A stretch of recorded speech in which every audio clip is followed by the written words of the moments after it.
Let's hear what you can tell us, Tony, about Philly and Atlanta. Right now, Philly's a 3-point road favorite. Total's 55. You know, some people are very high on Atlanta this year with the improvements that they made and with the new coach Quinn, but I think more people are probably high on Philly, especially in the beginning of the year when I think that their up-tempo offense tends to be more effective. They were absolutely dominant in the preseason. Their defense might be better this year. I'm a believer in Atlanta halfway, but I'm thinking maybe Philly's a great bet here at -3. What do you think, Tony? Well, Philly, if I had a gun to my head here, I would take Philadelphia -3.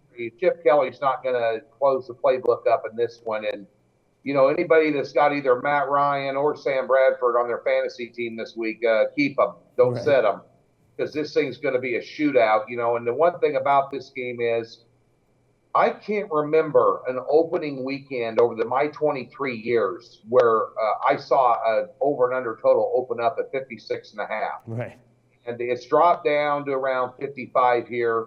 That's not enough. It's unprecedented and interesting that, Las Vegas isn't going to put a 60-point total out there very often. You could put 62, 63 here.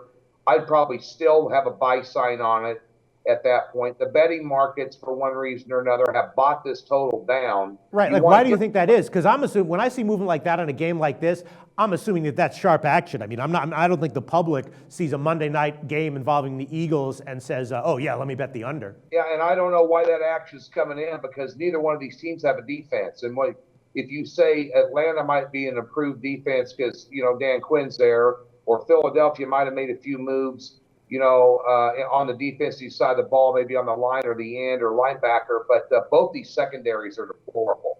And both these quarterbacks can pick you apart. Sam Bradford, what do you have? He was 10 for 11 his last preseason game for $145 and 3 TDs. He's well rested, obviously. He's been out with injury. He's in an offense where he's not going to get in a lot of trouble and, get a lot of harm's way. They got a lot of dink and dunk in their offense here. This is going to be a shootout from the start. You're going to see, I would say, 30 to 35 points by halftime here. It's going to be a track meet. It's in the dome. Both teams have a lot of speed. Julio Jones, a great receiver. He's going to have a big day against that secondary.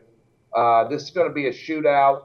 The other game, on Monday night is, Minnesota and San Francisco. So it's going to be a definite polar opposite of what that game's going to show you. A lot of running the ball and physicality. This one here is going to be a fireworks show. I have no problem whatsoever in taking the over 55 here. Tony George giving us over 55 as a free play. His website, TonyGeorgeSports.com. And Tony, tell us a little bit more about that Yahoo radio show for anyone who wants to know more about what that's all about and thinking about tuning in. You can tune in. It's my third year there. It used to be Locker Room Pick Show. Now it's just the Tony George Show. And it's 11 a.m. to 12 noon Eastern. Lead-in coverage to kick off Saturday and Sunday. Top handicappers nation, Matt Holt from Cantor Gaming joins us each week. Sets odds for 7 books in Vegas. It's a great show. A lot of insight. No 800 numbers to call. No height. And last year on the show, the handicappers, myself, with 62.7% college and pro combined for the year on national radio. That's as good a documentation you're going to find. And of course, everybody that appears on my website also appears on the show. So be sure and tune in. Tony George, thanks so much for joining us again this year. I hope we talk to you next week. Industry veteran Tony George. His website is TonyGeorgeSports.com. Maybe more impressively, though, is he's got a primetime slot at Yahoo Sports Radio every Saturday and Sunday before the college football and NFL games from 11 to 12, 11 a.m. Eastern to 12 noon. That's, again, Yahoo Sports Radio, Murderer's Row of famous handicappers. Definitely recommend you tuning into that show at that time, 11 a.m. Eastern, if you're awake, that is.